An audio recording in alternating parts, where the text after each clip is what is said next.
हिंदी विभाग की ओर से आप सभी छात्र छात्राओं का हार्दिक स्वागत करती हूँ। तृतीय वर्ष साहित्य के अंतर्गत आपको हिंदी भाषा का विकास इस विषय की जानकारी प्रस्तुत करती हूँ। इसके अंतर्गत भाषा के विविध रूप आपको अध्ययनार्थ रखे गए हैं। भाषा के कुल 5 रूप हैं।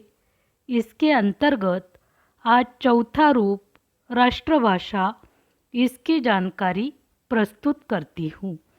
जब कोई भाषा आदर्श बनने के बाद उन्नत होकर और भी महत्वपूर्ण हो जाती है और पूरे देश में अन्य भाषा क्षेत्र में उसका प्रयोग सार्वजनिक कामों में होने लगता है, तब उसे राष्ट्रभाषा की संज्ञा से विभूषित किया जाता है।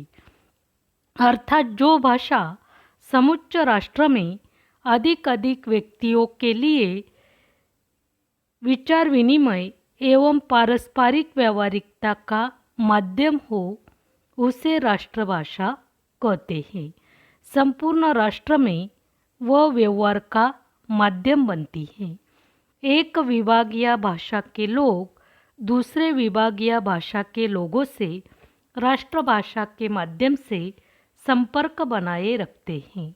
अंतर्राष्ट्रीय संबंध में उसी का प्रयोग किया जाता है। राष्ट्रभाषा राष्ट्रीय गौरव की निशानी है। देश की संपर्क भाषा सरलता, बोधगम्यता, अन्य शब्दों को आत्मसात करने की सहज अभिव्यक्ति आदि गुण राष्ट्रभाषा में होते हैं। इसकी शाब्दिकता व्यापक रूपी होने के कारण इसका शब्द भंडार मान होता है। भारत के संविधान में 17वें भाग के अंतर्गत 351 कलम की धारा के अनुसार हिंदी भाषा के विकास के निर्देश दिए गए हैं। राष्ट्रभाषा राष्ट्र की अस्मिता मानी जाती है।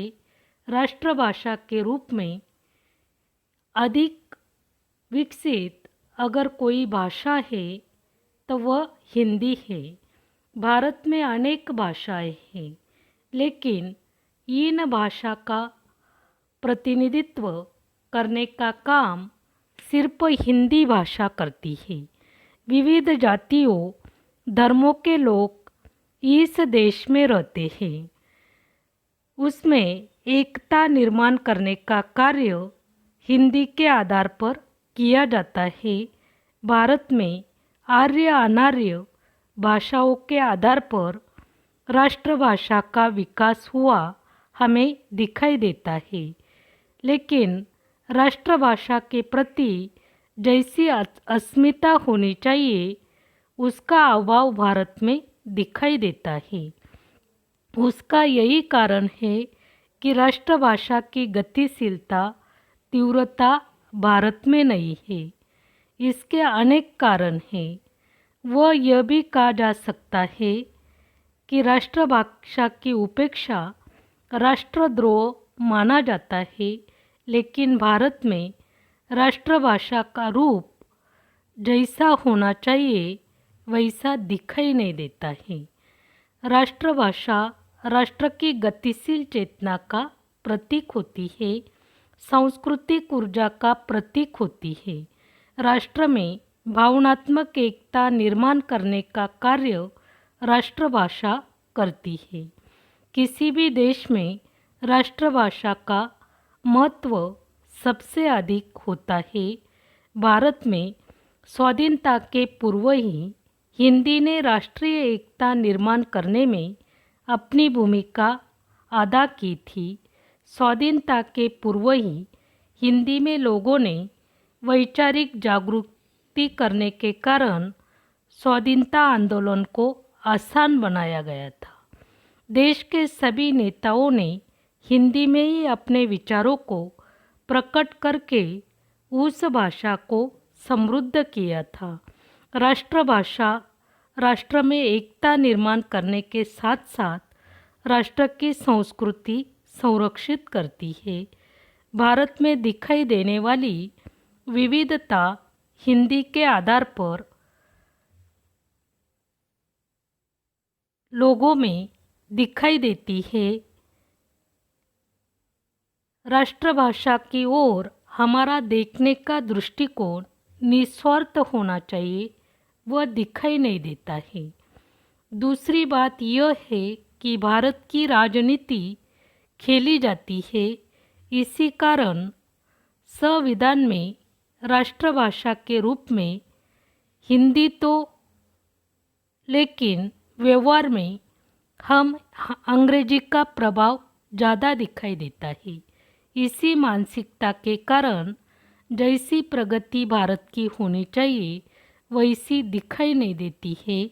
इसी के साथ साथ राष्ट्रभाषा के आधार पर एक प्रकार की शक्ति भारत को महसूस करनी चाहिए, वैसी शक्ति भारत में दिखाई नहीं देती है। राजनीतिक विवाद के कारण राष्ट्रभाषा की प्रगति जैसी भारत में होनी चाहिए वैसी नहीं हुई है। विदेशी भाषा अंग्रेजी का ही ज़्यादा से ज़्यादा प्रभाव दिखाई देता है। इसी प्रभाव के कारण हम अभी भी मानसिक गुलामी के तनाव में दिखाई देते हैं। राष्ट्रभाषा और राजभाषा के अंतर को स्पष्ट कर लेना आवश्यक है। किसी देश की राष्ट्रभाषा उस देश के बहुसंख्य लोगों की भाषा मानी जाती है।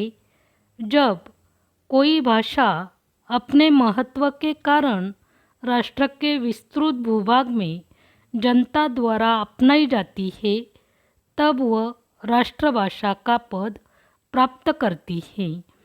भारतीय संविधान में अनुच्छेद 343 से 351 तक राजभाषा विषयक प्रावधान किए गए हैं और यह स्पष्ट हो गया है कि संघ की राजभाषा हिंदी और लिपि देवनागरी है।